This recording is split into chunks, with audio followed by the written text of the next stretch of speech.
hiling po namon ini sa ngalan sa iyong anak na si Jesu Kristo. Amen.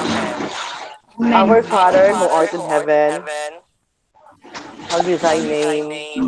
Thy kingdom come, thy will be Kingdom done come, on done. earth as it is in heaven. In heaven. Give us this day our daily bread, and forgive us our Lord, trespasses, we cast our trespasses. forgive us our trespasses, and lead us not into temptation, but save us from evil. Hail Mary, full of grace, the Lord is with you. Blessed are you amongst women, and blessed is the fruit of thy womb, Jesus. Holy Mary, Mother of God, Holy pray Mary, for us Mother sinners, of now God, and at the God. hour of our death. Amen. Glory be to the Father, and to the Son, and to the Holy Spirit. And the Holy Spirit.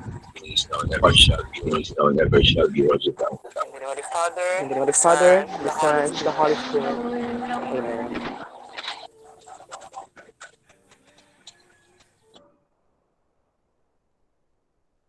Okay. So, everyone ay nakamute na ba ang mga audio? Ah, paki paki-off na din ang video ninyo.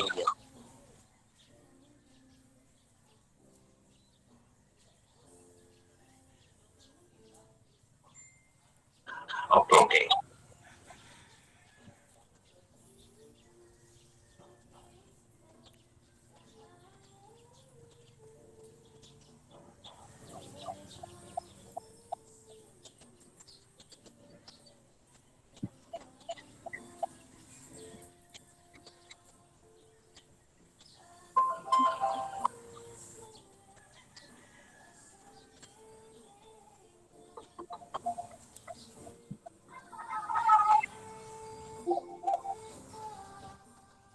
May friend, please turn off on my...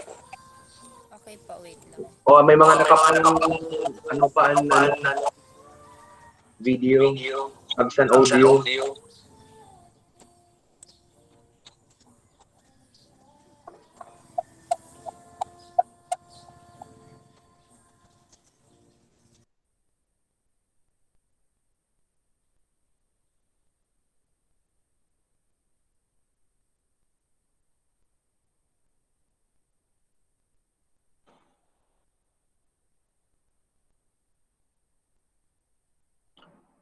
So may nakikita na kayo sa screen. Yes, sir. Meron na, Yes, sir. sir. Yes po, yes. Ano po, sir? Okay, so please Yes, paki-off sir. lang Yes, muna sir. ng audio ninyo at saka yung video kasi nag-e-echo, yun ang sanhi kung bakit nag-e-echo tayo. Ang importante lang naman kasi na marinig ninyo kung ano ang paliwanag ko sa every slide. Anyway, we have only a few slides to this afternoon pero napakahalaga ng mga ito.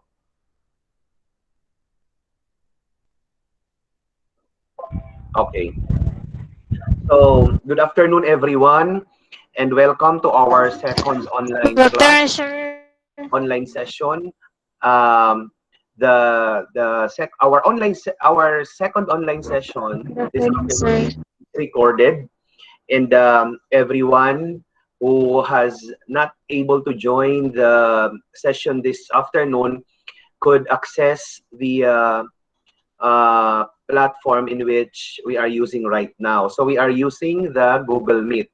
So in a few hours, the Google Meet will email to me the recordings, and I will post this recording to my YouTube account. Okay. So paano din ito, patalastas to everyone. I am appealing to everyone na before you could access my YouTube account, kung pwede na i-subscribe nyo muna. So hindi naman ako nagpapadami ng subscribers para makasahod sa YouTube. Kung hindi, nang sa ganon ay mas madali sa inyo na ma-access ang recording ng session na ito. Okay. Again, good afternoon to everyone. Our topic this afternoon is about the teacher and the community, school culture and organization. So, my dear students, this is the nitty-gritty already of our subject of this course. So, it is noted that description of Prof. Ed 3 is all about the teacher and the community, the school culture, and the school leadership also. So this is our topic. This is very important. Okay? So naririnig ba ako ng lahat once and for all? Yes, sir. Yes, sir. Yes, Thank sir. you Yes, so sir. much Yes. at Opo, Yes, sir. sir. ayos. Okay. Thank you so much at naayos na ang ating connection or ang ating signal sapagkat sumusunod kayo sa instruction to off your audio and your video. Okay, so ako lang ang nakikita ninyo, ako lang ang naka-on lahat, audio at saka video. Paano naman tayo pagpaliwanag ng mabuti kung naka-off itong lahat? Okay, so according to the first slide, a teacher, I am saying this again, that we are assuming that all of you enrolled in this course or enrolled in this subject are teachers already. So ina-assume natin at kayo ay teacher na. So ini-immerse ko kayo na kayong lahat ay teacher na talaga. So a teacher is a confidant to students.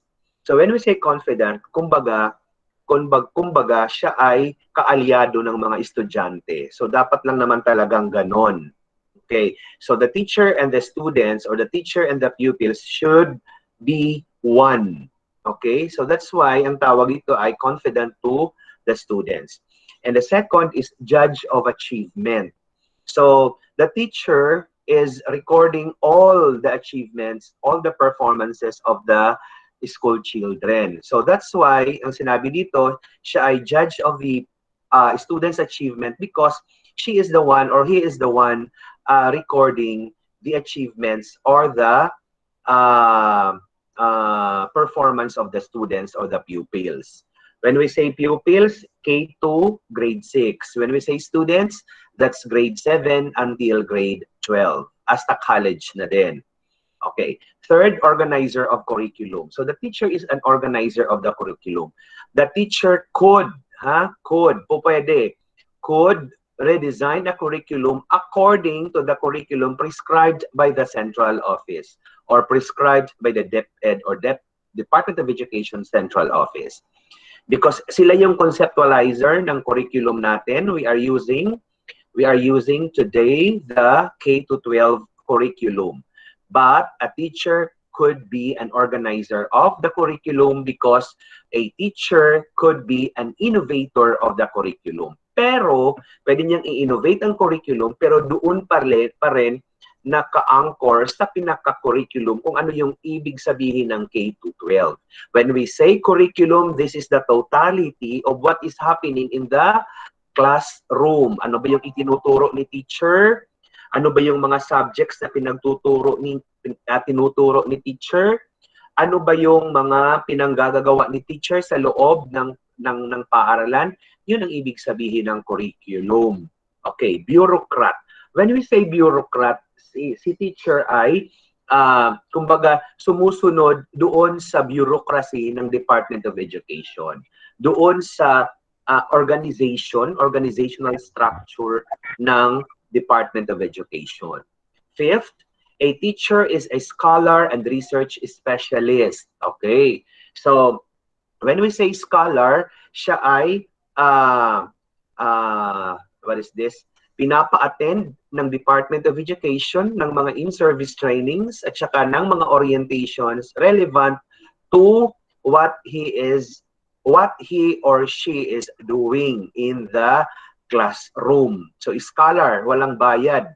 Pinag-attend siya ng mga seminars, ng mga congregations, virtual or physical man, ng walang bayad. Kaya scholar. Pag sinabi natin scholar, free everything. So, sa DepEd, hindi naman everything sapagkat hindi naman free yung pagkain ni teacher. Okay, and research specialist also. So, if a teacher has experienced hard ups in the classroom, siya ay magde-design ng research. Ano ba yung dapat niyang gawin sa problema niya? problemang kinakaharap niya sa loob lamang ng classroom. Okay, sixth, member of teachers organization, of course. So, merong teachers organization sa loob ng paaralang pinagtuturuan ni teacher, so dapat ay member siya. Hindi excuse kung ano ang kanyang religious affiliation, kung ang edad niya ay senior na ba siya, or meron siyang yung usong-uso ngayon, comorbidity. When we say comorbidity, mayroon pre-existing na sakit. So, walang excuse po sa teachers organization. Otherwise, mapag-iiwanan ka ng mga members ng organization na yan. Okay, if you are not, if you do not like joining a teachers organization sa loob ng inyong paaralan, so might as well transfer to other agency. Okay, sapagkat hindi ka belong doon kung hindi ka member ng Teachers Alliance or Teachers Organization. Sa loob ng paaralan, ha? Yun ang merong faculty association ang mga paaralan. Bawat paaralan. Surrogate of middle class morality. So when we say surrogate, second parent of middle class morality. Okay. So when we say surrogate, pangalawa lang ano siya sa middle class morality, ibig sabihin when we say morality, yun yung moral ng moralidad ng teacher. Expert sa number 8, expert in some area of knowledge or skills. Okay? So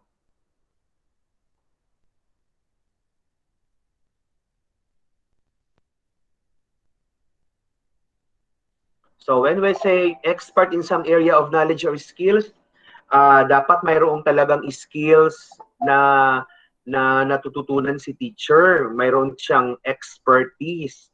Halimbawa, ngayon hindi na yan what is this? Hindi na yan problema sapagkat meron tayong TESDA na kung saan kahit na ano yung age bracket mo, you could enroll in their offerings. Okay. So mayroon dapat ng KS, knowledge or skills. Pero ang pinaka-importante sa lahat ay yung attitude. Yun yung sinasabing morality ni teacher. Okay, ngayon pa lang, mga estudyante pa lang, yung iba, hindi ko naman nila lahat. May mangilan-ngilan sa inyo na nagrereklamo na sa kapag ka hindi, halimbawa, mayroon lang ng konting lapse si teacher ninyo, so nagrereklamo na kaagad na para bagang what is this? Siya lang yung mayroong sinasakripisyong oras or trabaho. Okay. By the way, I am appealing to everyone na sana ay please bear with me because sinabi ko nga noong una sa orientation natin last meeting that I am still in the transition stage of being an assistant schools division superintendent. When we say assistant schools division superintendent, he is the second in command in the division he is serving or that he is assigned. Okay? So, sa ngayon ay talagang nangangapa ako sa schedule ko, lalong-lalo na dito sa commitment ko sa inyo because you know, I have informed already the dean na kung sana ay kumbaga excuse na muna ako dito sapagkat yung schedule ko nga ay hindi ko talaga my schedules are not certain or not fixed. So that's why I'm appealing to you to be patient enough nang sa ganon ay magkaroon tayo ng give and take relationship. So hindi naman lahat give ng give, hindi naman lahat take ng take. So dapat give and take, both parties nagbibigay at saka yung both parties ay nag-accept. Okay. So, expert in some area of knowledge or skills. Tapos yung community leader. Okay, so dapat si teacher ay community leader. Then that's why in every barangay, every barangay schools that we have here in the city division and common to all divisions nationwide, si teacher ay nagsiserve na enabler ng purok organization. Okay, when we say enabler, siya ay consultant ng purok officials na kung saan siya ay na-assign ni school head or ni principal. So, yan ay isa ng halimbawa na community leader si teacher sapagkat consultant siya ng mga officials at saka barangay, ng mga officials ng purok at barangay officials na din. Agent of social change. So, ahente siya, agent. Kumbaga, siya ay focal person ng pagbabagong sosyal ng isang community. So, when we say social change, ano yon? It involves culture and everything. Okay. So, what are the functions and roles of teachers? Okay.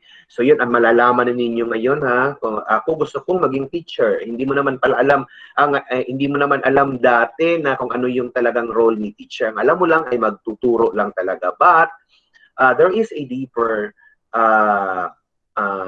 kumbaga, function a teacher has. Okay?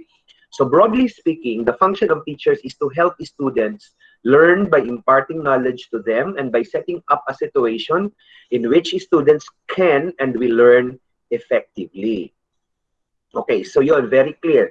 So the main function of teachers is to help the students to grow further, to be molded, to be molded into the kumbaga truest sense of the word deep. Okay. So the function of teacher is to help the students learn by imparting knowledge to them. So si teacher ang nagbibigay ng input sa mga estudyante sapagkat hindi naman lahat matututunan ng bata, ng mga estudyante sa libro. By mere reading the text of the books or text of the PowerPoint slides sa gaya nito ng ginagawa natin, hindi naman maiintindihan ng mga estudyante yon. So, the teacher is the provider of all inputs to the students. But, teachers feel a complex set of roles. So, meron pa rin complications which vary from one society to another and from one educational level to another. Some of these roles are performed in the school, some in the community. So, ayan. So, there are roles in the school. So, kung ano yung role mo sa school, hindi yun ang role mo sa community. So, it varies. Kumbaga, there is a very big difference in the role or roles of a teacher that he or she is linked to. Okay. So, iba naman sa community. So, sa community kasi, wider ng scope, ibig sabihin, the teacher is the role model of the community. That's why si teacher dapat, sa ayaw niya at sa gusto, kasi pinasok niya ang bukasyong ito ng pagtuturo, ay dapat ay maging role model siya sa community by, ano ang dapat gawin? Ano ang dapat gawin? By engaging to the culture of the community. Dapat alamin niya ang kultura ng komunidad na kung saan siya ay nagtuturo. Okay. So, yun. The role in curricular design. When we say curricular design, from the word curriculum, so, pwede nga, sinabi ko na kanina doon, na pwede si teacher mag-innovate ng curriculum. Okay.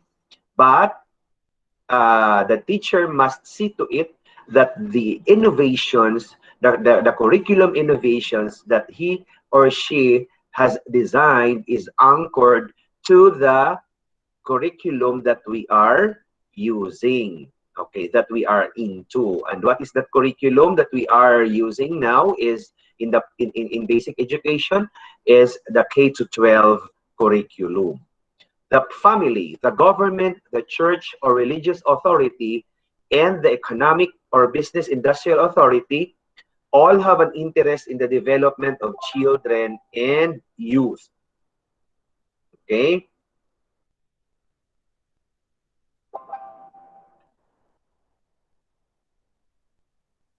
Okay. And all play a part, therefore, in setting up and controlling formal and many informal means of education. In many societies, they employ teachers to do the work of education, and they work out with the teacher an understanding of what the teacher is expected to do. The more professional the teacher is, the more autonomy he or she demands and is given to teach within the concept of understanding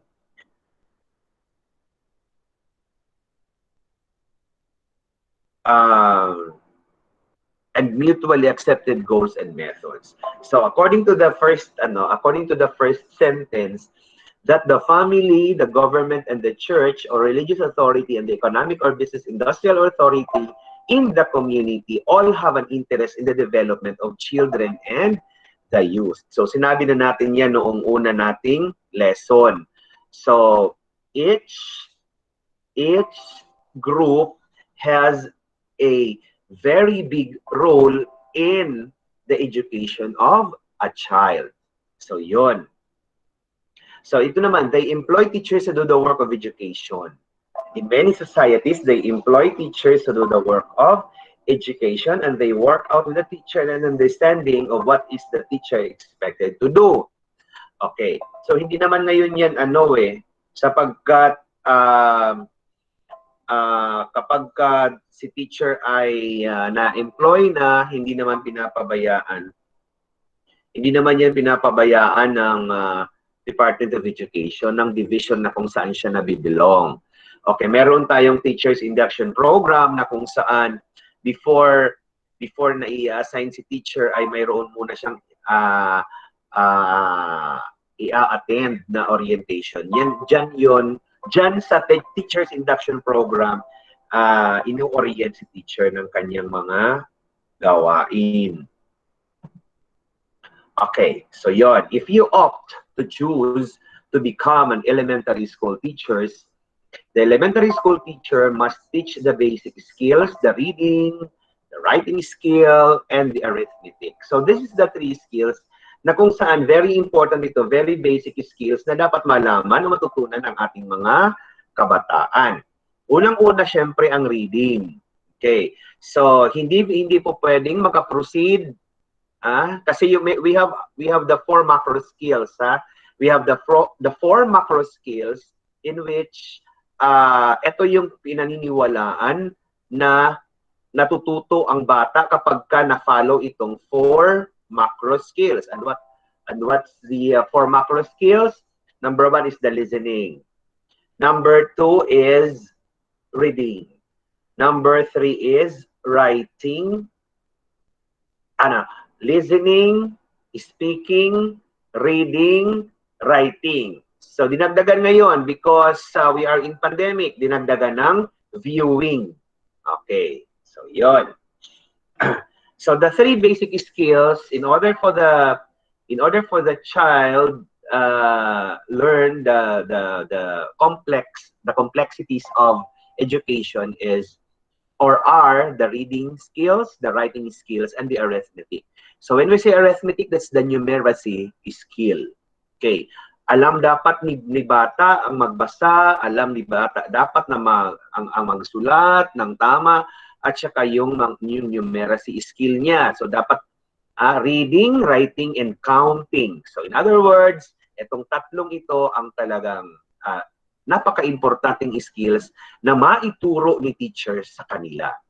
Beyond this, they must teach facts and attitudes favorable to the nation or the church or any other institution supporting the school. Okay. So this is very important also.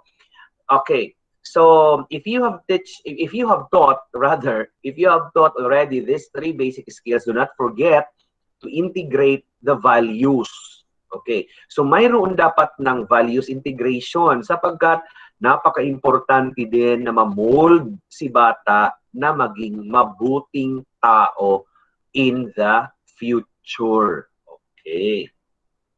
So, favorable to the nation, of course. Ano yung ating core values sa DepEd Vision and Mission? Mayroon tayong maka-Diyos, makakalikasan, Makatao. at katao, Makatao. at Makabansa. Makabansa. Very Bansa. good. Very good. Okay. So, makadiyos, makakalikasan, makatao, at makabansa. So, yun ang dapat nating ituro din sa ating mga kabataan. In national and state systems of education, the legislature generally requires that certain subjects be taught so as to improve the citizenship of the morality or the health of the students. Kagaya nito ngayon, ano yung ating problema? Problema natin ay ang pandemic. Okay, so kung kaya wala tayong face-to-face. Okay. So, kino-consider din yan. Many systems, for instance, require secondary schools to teach about the pitfalls of alcohol, drugs, and tobacco. Okay, so yon. So, tiniteach yan. So, kagaya nga, sabi ko kanina, that the teacher must be the role model of the community that he or she is teaching. Okay, so dapat ay walang public display na kung saan ikaw ay nag-alcohol, inom, na kung saan ikaw ay nagda-drugs. Yan. So, yan ang importante dapat na malaman ni teacher. So, agent of change si teacher. And tobacco also. So, kung halimbawa, ikaw ay umiinom, hindi naman yan, what is this? Hindi naman yan bago sa ngayon, sa henerasyon ngayon. Ibig kong sabihin, if you are into drinking and if you are into smoking, itago mo na lang ito. Do not display publicly. So, ang drugs talaga, walang yan. Walang puwang yan sa lipunan. Okay? A growing number of nations require teaching in favor of conservation of natural resources and protection of the physical environment against air and water pollution. Conservation of natural resources. So, itinuturo din ito. Kasi dapat ay malaman ng mga bata na we are protecting the nature in order for the next generation to live peacefully. Okay. So, saka, kung wala na san kadlagan, wala nang kakahuyan, so, ano pan mangyayari sa next generation, sa mga kabataan? So, yan. Require teaching in favor of conservation of natural resources and protection of the physical environment against air and water pollution. So, anong ginagawa ngayon ng community, ng mga local officials natin? So, meron silang law, merong ordinance, na kung saan ay sinesegregate natin ang ating mga basura into 3. Nabubulok, di nabubulok, at nare-recycle. O yan. So, alam na natin ngayon. So, this is for the protection of the children of the next generation. Okay. Ayun. Diyos. Oh. Ito na nawara na ako.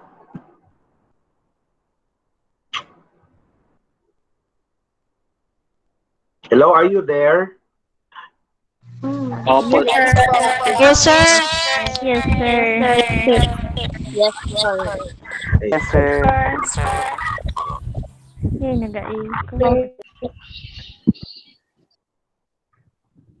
Okay, nakikita nyo pa rin yung presentation, ano? Yes po. Yes, sir. Yes, sir. Okay, please mute now the audio and off the video. Opo.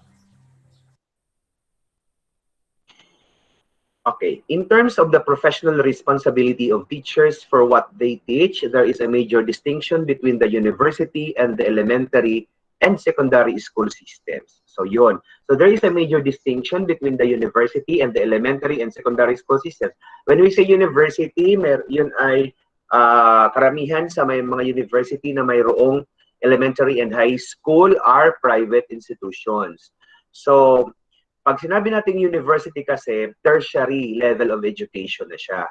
So, this is far different from the elementary and the secondary school systems. Kasi sinabi ko na noon sa inyo, noong una nating meeting online, that the basic education is taught in elementary and secondary. So yung sa tertiary level of education, yan ay ang mga, kumbaga, si estudyante ay nahanap niya na kung ano yung talagang gusto niyang maging in the future. So kagaya ninyo, kayo ay napinili ninyo ang kursong education sapagkat gusto niyong mag-teach. At saka gusto niyo din na makapag-employ. Kasi para naman nang sa ganun ay makatulong sa inyong mga pamilya. Okay, yun talaga naman ang dapat. At the level of higher education, teachers have the power and the responsibility of defining the curriculum, its contents, and its methods. This is the essence of academic freedom in higher education. So yan, yun na ang ibig kong sabihin. So in the tertiary level, you have now felt the essence of the academic freedom. Okay. So naramdaman nyo na ako ay malayang pumili ng kurso na gusto ko. Okay. I really like to be employed in the bank. So, alam nga namang education ang kukunin mo. So, syempre kukunin mo ay business and accountancy. Diba? So, yon. Teachers have the power and the responsibility of defining the curriculum. Kung meron tayong subject na ganito, tinitake up ang ibig sabihin ng curriculum. The contents of the curriculum and the methods of the curriculum. The school administration consisting of the superintendent. Ayan. Consisting of the superintendent, the school directors or the principals, the inspectors, and curriculum specialists has effective power over the curriculum and brings the classroom teacher into the process as much or as little as it chooses. With the growth of teachers, unions, and organizations, however, it appears that collective action by teachers is tending to increase the effective autonomy of the classroom teacher. Okay, ayan na. Unahin muna natin. The school administration, okay, consisting of the superintendent, okay, and other directors and specialists, sabi dito, has effective power over the curriculum and brings the classroom teacher into the process as much or as little as it chooses.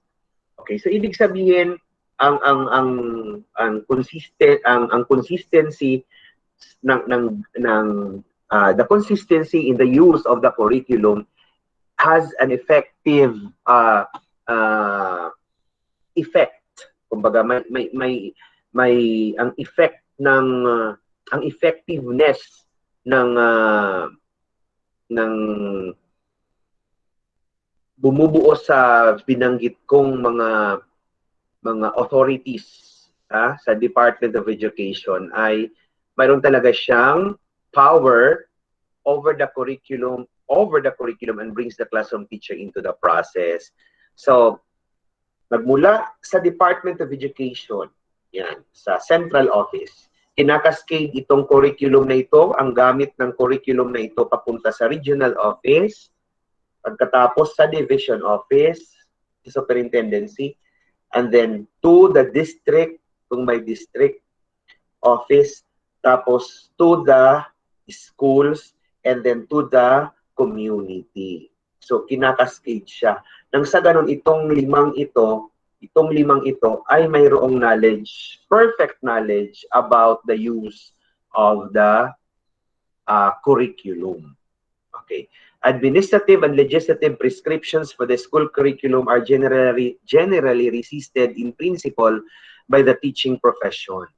The profession presumes itself better able to decide what to teach and how to teach it. So yun yun ang ibig sabihin ng curriculum. What is about to teach and how is this being taught to students? Ano yung ituturo?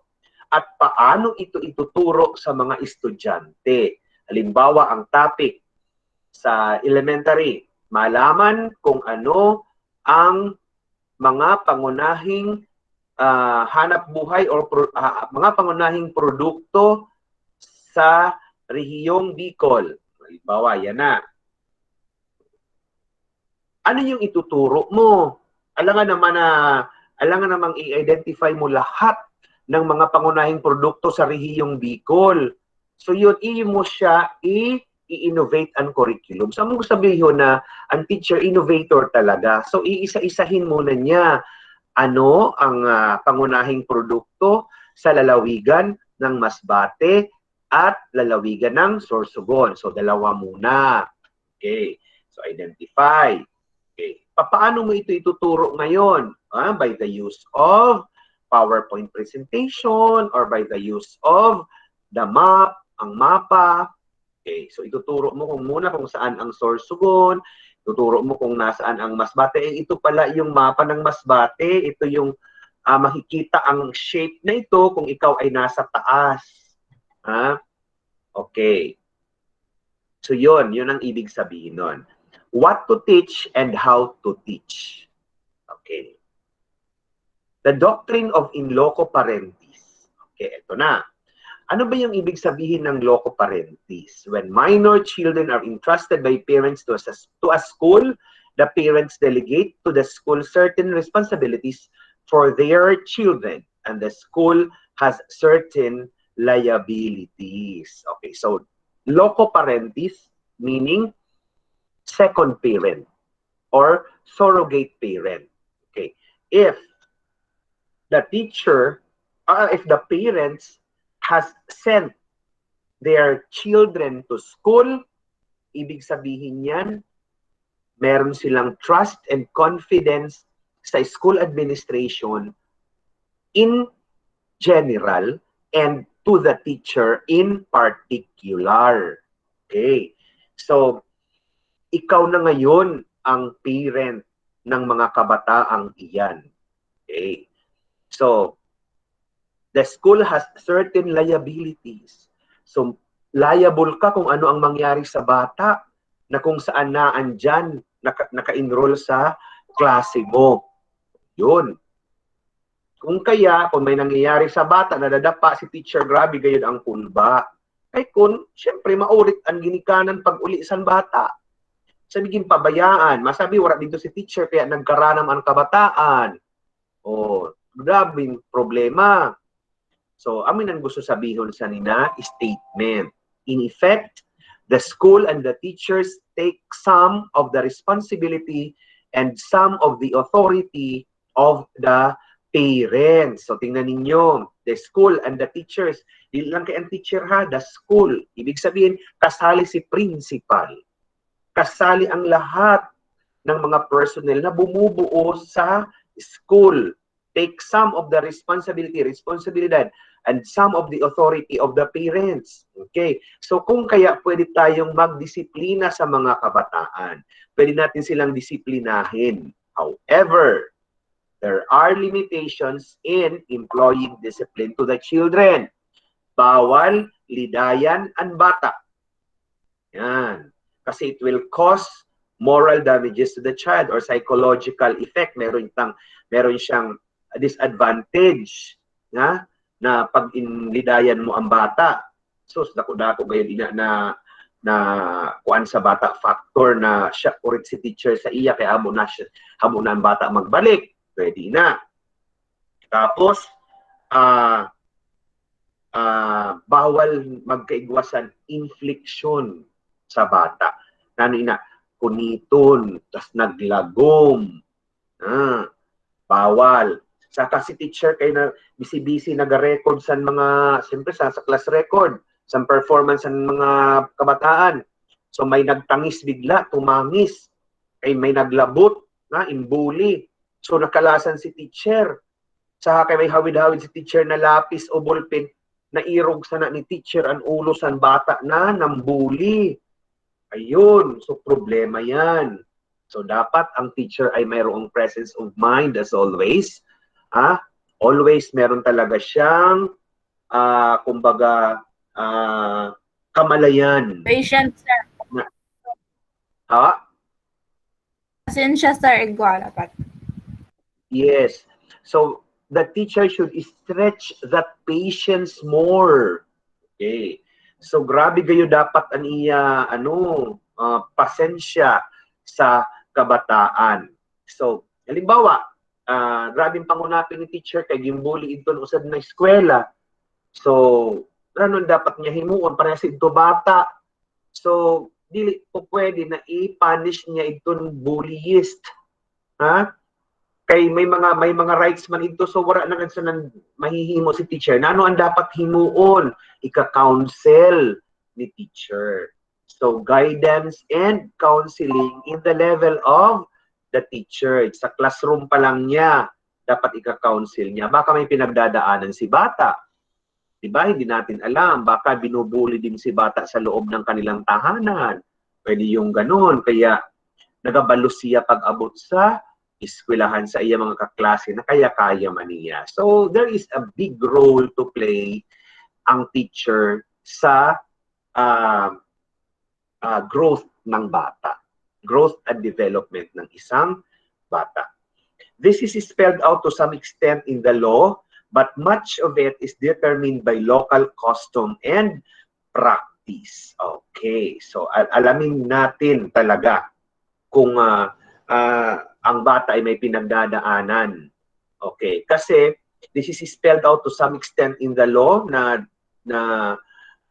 may layi talaga sana na dili kita po pwede magpasakit, dili kita pwede magmuda, dili kita pwede liday sa mga bata. Instead, we are going to employ discipline in a very humane manner.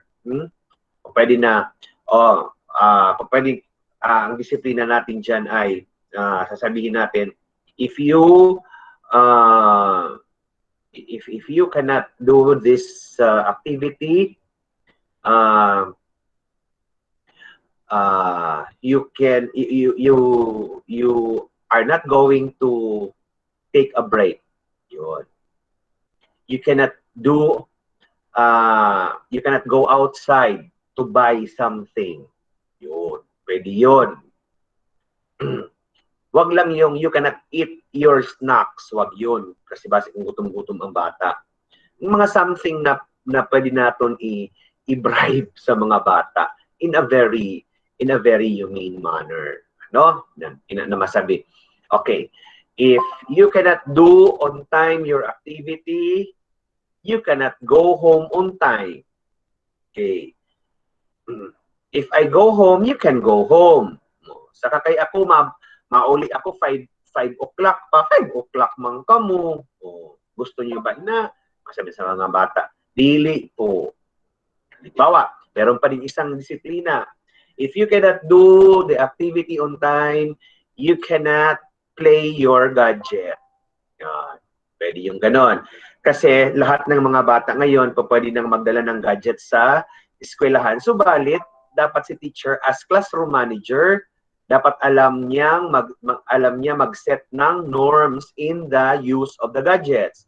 Halimbawa, okay, during this hour, wala mo nang mag-on ng gadget. Naka-off lahat yan. So, check the teacher yan. Anyway, mangilan-ngilan lang naman ng mga bata ang mayroong gadgets na pinapadala ng mga parents. Ang iba ay wala talaga. Kasi hindi naman kakayanin na bilhan ng mga magulang lahat ng kanyang mga anak ng gadget. So meron silang sinishare siguro isang gadget. So si eldest lang ang pwedeng magdala ng gadgets. Okay, so that's the end of our session today or this afternoon. Okay. So have you learned something? May I ask? Yes po. Okay. Do Yes you want po.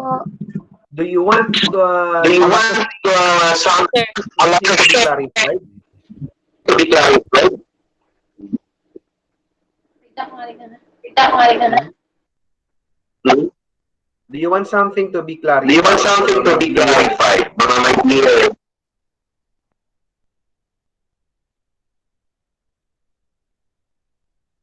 Mayroong nagre-raise ng hand. Wait lang.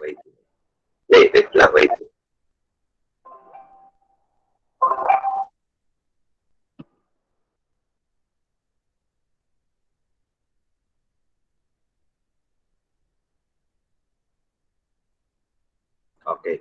Razel Estera, paki-off muna ng iyong video. Nag-feedback na naman tayo.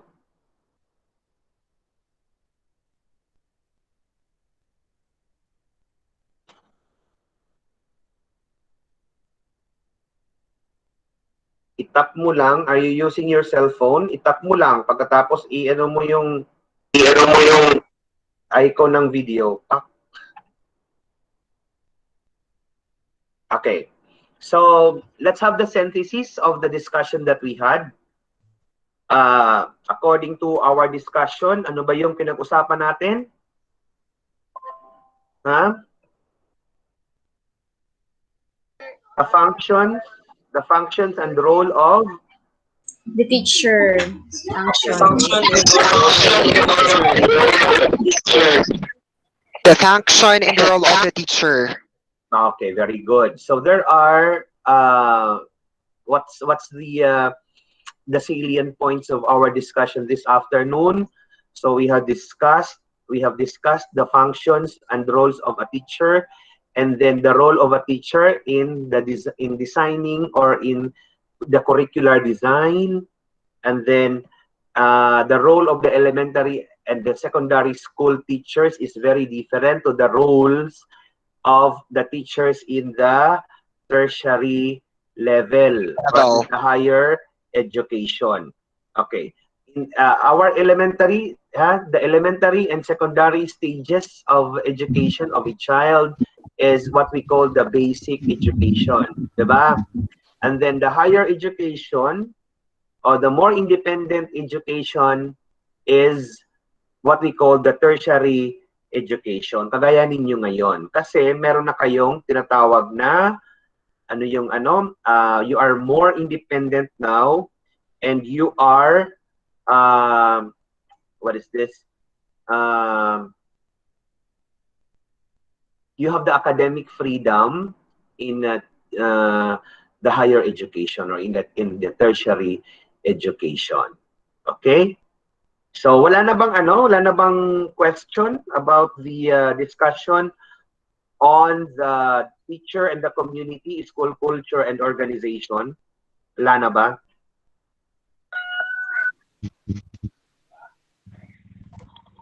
Sir. Okay. So None, sir. okay, so ganito na lang. Next meeting, I will again combine the three classes, ha, and we are going to have our next virtual session or online session same time and same day. So Saturday ulit, 4 o'clock or 4:30. Depende sa volume ng nagpapa-admit sa ating social media platform na napili, na kung saan itong Google Meet. Okay? So, our third online class or online session is scheduled same day and same time, 4 or 4:30 in the afternoon, Saturday, and we are going to discuss more on what we call, or what is meant by team building or building a team. Because in the education of a child, the teacher and the school community, the school cannot do it alone. So the community and the parents have a great part in shaping the mind of our school children. Naintindihan na? Yes, sir. Okay, Yes, very sir. good. Okay. Yes, sir. Since there are no questions or queries about the discussion that we had, I am declaring a break, and I am adjourning this session. Now, see you on Saturday again, same time and same platform menu. Google Yes, Meet. sir. Yes, sir. Thank you so much, sir. Thank you so much, sir. Noted po. Russell Stera is taring ka lang.